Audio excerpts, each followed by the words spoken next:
ആളുണ്ടോ ബിരുദം എടുക്കാം. ഇത് പറയുന്നത് കേരളത്തിലെ ബിരുദ കോഴ്സുകൾക്ക്, ഡിഗ്രി കോഴ്സുകൾക്ക് ആപ്ലിക്കേഷൻ നന്നായി കുറഞ്ഞു എന്നുള്ള ഒരു ട്രെൻഡ് നിലനിൽക്കുന്നത് കൊണ്ടാണ് കേട്ടോ.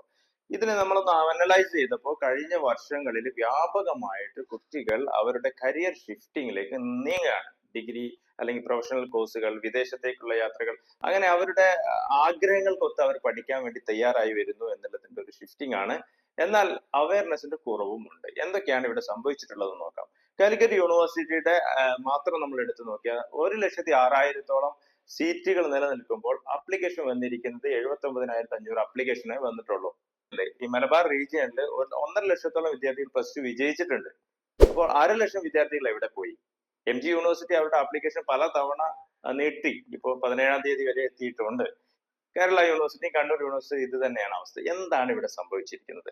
നമ്മുടെ വിദ്യാർത്ഥികൾക്കൊക്കെ അവരുടെ കോഴ്സ് കഴിഞ്ഞ് അവർക്ക് ജോലിയിൽ എത്തണം എന്നുള്ളൊരു ത്വര നന്നായിട്ട് ഉണ്ടായിട്ടുണ്ട്. പ്രൊഫഷണൽ കോഴ്സുകളിലേക്ക് അവർ മൂവ് ചെയ്തു. ഒരുപാട് പുതിയ കോച്ചിങ് സെന്ററുകൾ പുതിയ പുതിയ പ്രൊഫഷണൽ കോഴ്സുകൾ പ്രൊവൈഡ് ചെയ്യുന്നതായിട്ട് കാണുന്നുണ്ട്. അപ്പൊ അതിലേക്കുള്ള ഇൻഫ്ലുവൻസേഴ്സും മീഡിയേറ്റേഴ്സും ഒക്കെ വന്നുകൊണ്ട് വിദ്യാർത്ഥികൾ അതിലേക്ക് ഷിഫ്റ്റ് ചെയ്യുന്നതാണ് ഒരു കാരണം. രണ്ടാമത്, വിദേശത്തേക്ക് ഇവരുടെ ഒരു ഒഴുക്ക്. കഴിഞ്ഞ വർഷം ഒരു ലീഡിംഗ് ഏജൻസി 7,000 വിദ്യാർത്ഥികളെ അവർ വിദേശത്തേക്ക് കൊണ്ടുപോയിട്ടുണ്ട്. അങ്ങനത്തെ എത്ര ഏജൻസികളുണ്ട് ഇവിടെ? വിദേശത്തേക്ക് പഠനത്തിന് പോകുന്ന വലിയ ഒരു ശതമാനം വിദ്യാർത്ഥികളുടെ എണ്ണം കൂടിയിട്ടുണ്ട്. മറ്റൊന്ന്, 6 മാസം പഠിച്ച് 1,50,000 സ്റ്റേറ്റ്മെന്റോട് കൂടി ജോലി കിട്ടും എന്നൊക്കെ പറഞ്ഞ് വലിയ വലിയ പരസ്യങ്ങൾ നമ്മളിവിടെ കാണുന്നുണ്ട്. ഇതിലൊക്കെ ആകൃഷ്ടരായിട്ട് വിദ്യാർത്ഥികൾ പോവുകയാണ്. അപ്പൊ പഠനം കഴിയുന്നു, ജോലി കിട്ടുന്നു, പൈസ ഉണ്ടാക്കാൻ പറ്റുന്നു എന്നുള്ളത് മാത്രമായിട്ട് പോവുക. ഇതിനുള്ള വലിയൊരു കാര്യം കൊണ്ടുണ്ട് കേട്ടോ. അധികം പെൺകുട്ടികൾ മാത്രമാണ് ഈ ഡിഗ്രിക്ക് ഇപ്പോഴും അപേക്ഷിച്ചവരോ അല്ലെങ്കിൽ പഠിക്കുന്നവരായിട്ട് കാണാൻ വേണ്ടി വരുന്നത്. ആൺകുട്ടികളാണ് ഇത്തരത്തിലുള്ള ജോബ് ഓറിയന്റഡ് ആയി അല്ലെങ്കിൽ ക്യാഷ് കിട്ടുന്ന പ്രൊഫഷണൽ എന്നൊക്കെ പറയുന്ന രംഗത്തേക്ക് പോകുന്നത്. ഇവിടെ വലിയൊരു സ്കാമിംഗ് നടക്കുന്നുണ്ട്.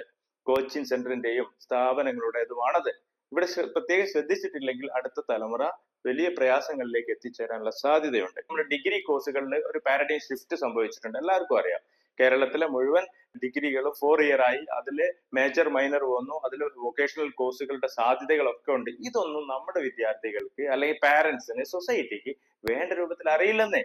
ഇതാണ് ഈ കുട്ടികളെ കോച്ചിങ് സെന്ററുകൾ ഈ ഒരു മറവിൽ വെച്ചുകൊണ്ടാണ് പല കോച്ചിങ്ങുകളും വ്യാപകമായിട്ട് വരുന്നതും. ഇതിന്റെയൊക്കെ ഒരു ഭാവി, ഇതിന്റെ ഒരു പ്രശ്നങ്ങൾ വരുന്നത് ആഫ്റ്റർ 3 ഇയർ ആയിരിക്കും. അപ്പോഴാണ് നേരത്തെ എഞ്ചിനീയറിംഗ് പഠിച്ച ഒരു പറ്റം വിദ്യാർത്ഥികൾ ജോലിയില്ലാതെ നിലനിൽക്കുന്ന ബാക്ക് പേപ്പർ വന്നിട്ടുള്ള അവസ്ഥ നമുക്കറിയാം.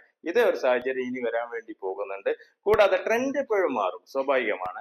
അത് പണ്ട് CS-ന്റെ ട്രെൻഡ് മാറി വന്നിട്ടുണ്ട്. BEd-ന്റെ കോളേജുകൾ പൂട്ടിപ്പോയിട്ടുണ്ട്. പുതുതായിട്ട് ഇപ്പം ഭയങ്കര ട്രെൻഡ് ആയിട്ടുണ്ട്. അങ്ങനെ പല മാറ്റങ്ങളും കരിയറിൽ മാറുന്നുണ്ടെങ്കിലും ഇവിടെ കൃത്യമായി പാരന്റ്സും ടീച്ചേഴ്സിന്റെയും ഇടപെടൽ മസ്റ്റ് ആണ്.